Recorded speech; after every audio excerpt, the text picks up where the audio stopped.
ಕನ್ನಡ ಕೇಳುಗರೆ, Kannada voice YouTube ಚಾನಲ್ಗೆ ಸ್ವಾಗತ. ಫ್ರೆಂಡ್ಸ್, ತಿರುಪತಿ ಅಂದ ತಕ್ಷಣ ನಮಗೆ ತಿಮ್ಮಪ್ಪನ ಜೊತೆಗೆ ಜಗತ್ ಪ್ರಸಿದ್ಧಿ ತಿರುಪತಿ ಲಡ್ಡು ನೆನಪಾಗದೇ ಇರಲ್ಲ. ಆದರೆ ಇದೀಗ ಈ ಲಡ್ಡು ಕುರಿತು ಆಂಧ್ರ ಪ್ರದೇಶದ ಮುಖ್ಯಮಂತ್ರಿ ಚಂದ್ರಬಾಬು ನಾಯ್ಡು ನೀಡಿರೋ ಸೆನ್ಸೇಷನಲ್ ಕಮೆಂಟ್ ರಾಜಕೀಯದಲ್ಲೂ ಹಾಗೂ ತಿಮ್ಮಪ್ಪನ ಭಕ್ತರಲ್ಲಿ ಕೋಲಾಹಲವನ್ನೇ ಎಬ್ಬಿಸಿದೆ. ಮಾಜಿ ಸಿಎಂ ವೈಎಸ್ ಜಗನ್ಮೋಹನ್ ರೆಡ್ಡಿ ಸರ್ಕಾರದ ಅವಧಿಯಲ್ಲಿ ತಿಮ್ಮಪ್ಪನ ಪ್ರಸಾದದ ತಯಾರಿಕೆಗೆ ತುಪ್ಪದ ಬದಲು ಪ್ರಾಣಿಗಳ ಕೊಬ್ಬನ್ನು ಬಳಸಲಾಗಿದೆ ಅಂತ ಚಂದ್ರಬಾಬು ನಾಯ್ಡು ಆರೋಪಿಸಿದ್ದಾರೆ. ಈ ಆರೋಪ ಇಡೀ ದೇಶದಲ್ಲೇ ಸಂಚಲನವನ್ನ ಸೃಷ್ಟಿ ಮಾಡಿದೆ. ಆರೋಪದ ಬೆನ್ನಲ್ಲೇ ತುಪ್ಪದ ಗುಣಮಟ್ಟವನ್ನ ಪರೀಕ್ಷೆ ಮಾಡಲು ಸಮಿತಿಯೊಂದನ್ನ ಟಿಟಿಡಿ ಸ್ಥಾಪಿಸಿದೆ. ಹಾಗಿದ್ರೆ ಈ ಆರೋಪ ನಿಜನಾ ಅಥವಾ ಇದು ರಾಜಕೀಯ ಸಂಚ? ರಿಪೋರ್ಟ್ನಲ್ಲಿ ಏನು ಹೇಳಲಾಗಿದೆ? ಇದು ಭಕ್ತಾದಿಗಳಲ್ಲಿ ಯಾವ ರೀತಿ ಪರಿಣಾಮ ಬೀರುತ್ತೆ ಅನ್ನೋ ಬಗ್ಗೆ ಇಂದಿನ ವಿಡಿಯೋದಲ್ಲಿ ನೋಡೋಣ ಬನ್ನಿ. ಅದಕ್ಕೂ ಮುನ್ನ ನೀವಿನ್ನೂ ನಮ್ಮ ಚಾನಲ್ಗೆ ಸಬ್ಸ್ಕ್ರೈಬ್ ಆಗಿಲ್ಲ ಅಂದರೆ ಈಗಲೇ ಸಬ್ಸ್ಕ್ರೈಬ್ ಆಗಿ, ಹಾಗೆ ಪಕ್ಕದಲ್ಲೇ ಇರೋ ಬೆಲ್ ಐಕಾನ್ ಮೇಲೆ ಕ್ಲಿಕ್ ಮಾಡಿ.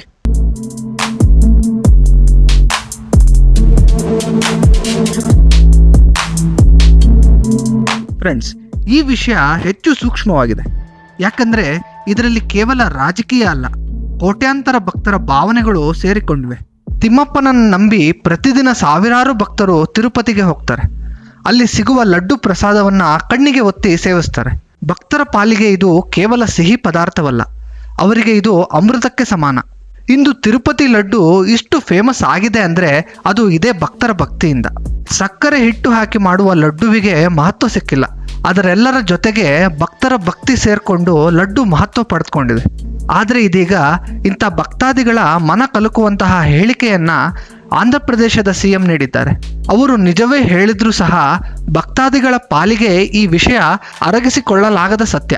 ಹಾಗಿದ್ರೆ ನಾಯ್ಡು ಲಡ್ಡು ಕುರಿತು ಹೇಳಿದಾದ್ರೂ ಏನು ಅಂತ ನೋಡೋದಾದ್ರೆ, ಮೊನ್ನೆ ಆಂಧ್ರ ಪ್ರದೇಶದ ಮಂಗಳಗಿರಿಯಲ್ಲಿ ನಡೆದ ಸಭೆಯೊಂದರಲ್ಲಿ ಮಾತನಾಡಿದ ನಾಯ್ಡು ತಿರುಪತಿ ಲಡ್ಡಿಗೆ ಸಂಬಂಧಿಸಿದಂತೆ ಕೆಲವು ಆರೋಪಗಳನ್ನು ಮಾಡಿದ್ದಾರೆ. ಈ ಹಿಂದೆ ಇದ್ದ ವೈಎಸ್ ಜಗನ್ಮೋಹನ್ ರೆಡ್ಡಿ ಸರ್ಕಾರದ ಅವಧಿಯಲ್ಲಿ ತಿರುಪತಿ ಪ್ರಸಾದದಲ್ಲಿ ಬಳಸಿದ ತುಪ್ಪದಲ್ಲಿ ಪ್ರಾಣಿಗಳ ಕೊಬ್ಬು ಕಂಡು ಬಂದಿದೆ. ಇದರಿಂದ ತಿರುಮಲ ವೆಂಕಟೇಶ್ವರ ಸ್ವಾಮಿ ದೇವಸ್ಥಾನದ ಪವಿತ್ರತೆಗೆ ಧಕ್ಕೆ ಆಗಿದೆ. ದೇವರಿಗೆ ಅರ್ಪಿಸುವ ನೈವೇದ್ಯವನ್ನು ಅಪವಿತ್ರಗೊಳಿಸಲಾಗಿದೆ ಅಂತ ಸಾಲು ಸಾಲು ಆರೋಪ ಮಾಡಿದ್ದಾರೆ. ಜೊತೆಗೆ ಜಗನ್ಮೋಹನ್ ರೆಡ್ಡಿ ನೇತೃತ್ವದ ಸರ್ಕಾರ ತಿರುಮಲದಲ್ಲಿ ಅನುಚಿತವಾಗಿ ವರ್ತಿಸಿದೆ. ಭಕ್ತರಿಗೆ ಕಳಪೆ ಲಡ್ಡುಗಳು ಹಾಗೂ ಕಳಪೆ ಗುಣಮಟ್ಟದ ಅನ್ನಪ್ರಸಾದವನ್ನು ವಿತರಿಸಲಾಗಿದೆ ಅಂತ ಹೇಳಿದ್ದಾರೆ. ಫ್ರೆಂಡ್ಸ್, ಇವರು ಹಾಗೆ ಸುಮ್ಮನೆ ಆರೋಪ ಮಾಡಿಲ್ಲ, ಕೆಲ ದಾಖಲೆಗಳನ್ನು ವರದಿಗಳನ್ನು ಇಟ್ಕೊಂಡು ಆರೋಪ ಮಾಡಿದ್ದಾರೆ. ಹಾಗೆ ಇದೇ ವೇಳೆ ಹಿಂದಿನ ಸರ್ಕಾರದ ತಪ್ಪುಗಳನ್ನು ತಮ್ಮ ಸರ್ಕಾರ ಸರಿಪಡಿಸಿರೋದಾಗಿಯೂ ಹೇಳಿದ್ದಾರೆ. ಆಂಧ್ರ ಪ್ರದೇಶದಲ್ಲಿ ಟಿಡಿಪಿ ಸಮ್ಮಿಶ್ರ ಸರ್ಕಾರ ಅಧಿಕಾರಕ್ಕೆ ಬಂದ ನಂತರ ತಿರುಮಲ ಲಡ್ಡು ತಯಾರಿಕೆಯಲ್ಲಿ ಶುದ್ಧ ತುಪ್ಪವನ್ನು ಬಳಸಲಾಗ್ತಿದೆ ಅಂತ ಚಂದ್ರಬಾಬು ನಾಯ್ಡು ಹೇಳಿದ್ದಾರೆ. ಅಂದಹಾಗೆ ಚಂದ್ರಬಾಬು ನಾಯ್ಡು ಮಾಡಿರೋ ಆರೋಪಗಳು ನಿಜ ಅಂತ ವರದಿಯಲ್ಲೂ ಹೇಳಲಾಗಿದೆ. ಹಾಗಿದ್ರೆ ವರದಿಯಲ್ಲಿ ಇರೋದೇನು?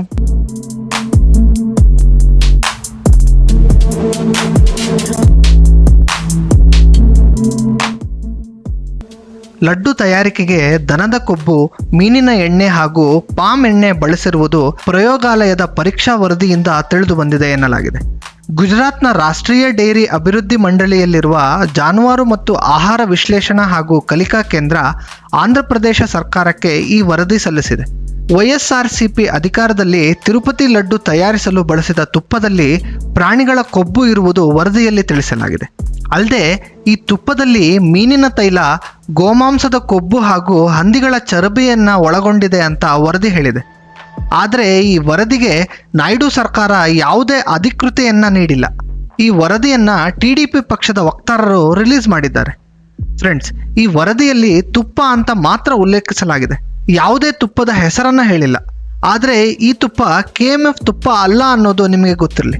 ಯಾಕಂದ್ರೆ ಜಗನ್ ಅಧಿಕಾರದ ಅವಧಿಯಲ್ಲಿ ತಿರುಪತಿಗೆ KMF ತುಪ್ಪದ ಸಪ್ಲೈಯನ್ನ ಸ್ಟಾಪ್ ಮಾಡಲಾಗಿತ್ತು. ಜಗನ್ ಅಧಿಕಾರಕ್ಕೆ ಬರೋ ಮೊದಲು ನಂದಿನಿ ತುಪ್ಪವನ್ನೇ ಬಳಸಲಾಗ್ತಿತ್ತು. ಆದರೆ ಜಗನ್ ಅಧಿಕಾರಕ್ಕೆ ಬಂದ ಮೇಲೆ ನಂದಿನಿ ತುಪ್ಪದ ಬೆಲೆ ಜಾಸ್ತಿ ಅಂತ ಹೇಳಿ ನಂದಿನಿ ತುಪ್ಪವನ್ನು ಖರೀದಿ ಮಾಡೋದನ್ನು ಬಿಟ್ಟರು. ದೇಶದಲ್ಲಿ ಅತಿ ಹೆಚ್ಚು ಆದಾಯ ಬರೋ ದೇವಾಲಯಗಳಲ್ಲಿ ತಿಮ್ಮಪ್ಪನ ದೇವಸ್ಥಾನ ಕೂಡ ಒಂದು.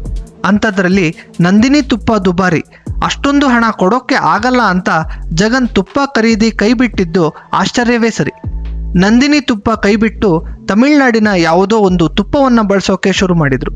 ಈಗ ಈ ತುಪ್ಪದಲ್ಲಿ ಇತರ ಪ್ರಾಣಿಗಳ ಕೊಬ್ಬು ಇತ್ತು ಅನ್ನೋದು ಈಗ ಬಹಿರಂಗವಾಗಿದೆ ಫ್ರೆಂಡ್ಸ್.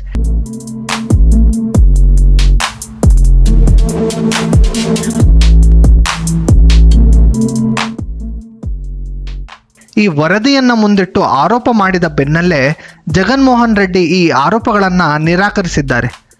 ನಾವು ಎಲ್ಲಿಗೆ ಬೇಕಾದರೂ ಬಂದು ಆಣೆ ಮಾಡ್ತೀವಿ, ಪ್ರಸಾದ ತಯಾರಿಕೆಯಲ್ಲಿ ಯಾವುದೇ ಲೋಪದೋಷವಾಗಿಲ್ಲ ಅಂತ ಜಗನ್ ಸರ್ಕಾರದ ನಾಯಕರು ಹೇಳಿದ್ದಾರೆ.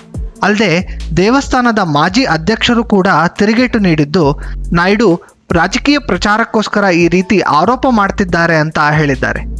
ಆರೋಪ ಪ್ರತ್ಯಾರೋಪಗಳ ನಂತರ ತುಪ್ಪದ ಗುಣಮಟ್ಟವನ್ನ ಪರೀಕ್ಷೆ ಮಾಡಲು ಸಮಿತಿಯೊಂದನ್ನು TTD ಸ್ಥಾಪಿಸಿದೆ. 4 ತಜ್ಞರನ್ನ ಈ ಸಮಿತಿ ಒಳಗೊಂಡಿದೆ. Doctor Swarnalatha, doctor Vijay Bhaskar Reddy, doctor Mahadevan ಹಾಗೂ ಡಾಕ್ಟರ್ ಸುರೇಂದ್ರನಾಥ್ ಅವರನ್ನ ಒಳಗೊಂಡಂತೆ ಸಮಿತಿಯನ್ನ ರಚಿಸಲಾಗಿದೆ. ಇವರು ತುಪ್ಪದ ಗುಣಮಟ್ಟವನ್ನ ಪರಿಶೀಲನೆ ನಡೆಸಿ 1 ವಾರದೊಳಗೆ ವರದಿ ಸಲ್ಲಿಸುವ ನಿರೀಕ್ಷೆ ಇದೆ. ಈ ಸಮಿತಿ ಗುಣಮಟ್ಟದ ತುಪ್ಪವನ್ನ ಖರೀದಿಸಲು ಕೆಲಸ ಮಾಡಲಾಗಿದೆ. ಅಲ್ಲದೆ ಸಮಿತಿಯ ಶಿಫಾರಸುಗಳ ಆಧಾರದ ಮೇಲೆ ಪ್ರಸ್ತುತ ಕರ್ನಾಟಕ ಸಹಕಾರಿ ಹಾಲು ಉತ್ಪನ್ನ ಕಂಪನಿ KMFನಿಂದ ತುಪ್ಪವನ್ನು ಖರೀದಿಸಲಾಗ್ತಿದೆ. ಪ್ರಸ್ತುತ KMFನ ಶುದ್ಧವಾದ ತುಪ್ಪದಿಂದ ಲಡ್ಡು ತಯಾರಾಗ್ತಿದ್ದು, ಇವಾಗ ಪ್ರಸಾದವನ್ನು ಸೇವಿಸೋಕೆ ಯಾವುದೇ ಹಿಂಜರಿಕೆ ಬೇಡ. ಫ್ರೆಂಡ್ಸ್, ಈ ವಿಷಯ ರಾಜಕೀಯವಾಗಿ ಯಾವ ರೀತಿ ಪ್ರಭಾವ ಬೀರುತ್ತೋ ಗೊತ್ತಿಲ್ಲ. ಯಾಕಂದರೆ ಈ ಸರ್ಕಾರಗಳು, ರಾಜಕಾರಣಿಗಳು ತಮ್ಮ ಅನುಕೂಲಕ್ಕಾಗಿ ಯಾರ ಭಾವನೆಯನ್ನು ಕೂಡ ಲೆಕ್ಕಕ್ಕೆ ತೆಗೆದುಕೊಳ್ಳಲ್ಲ. ತಮ್ಮ ರಾಜಕೀಯ ಲಾಭವನ್ನು ಮಾತ್ರ ನೋಡುತ್ತವೆ. ಅದರಲ್ಲೂ ಕೋಟ್ಯಾಂತರ ಜನರ ನಂಬಿಕೆಯನ್ನು ಒಳಗೊಂಡ ಈ ವಿಷಯ ತುಂಬಾ ಸೂಕ್ಷ್ಮವಾದದ್ದು. ಈ ವಿಷಯ ಧಾರ್ಮಿಕವಾಗಿ ಅಲ್ಲೋಲ ಕಲ್ಲೋಲವನ್ನೇ ಸೃಷ್ಟಿ ಮಾಡಿದೆ. ಇಷ್ಟು ದಿನ ನಂಬಿಕೆಯಿಂದ ಪ್ರಸಾದ ಸೇವಿಸುತ್ತಿದ್ದ ಜನರ ನಂಬಿಕೆಗೆ ಘಾಸಿ ಉಂಟು ಮಾಡಿದೆ.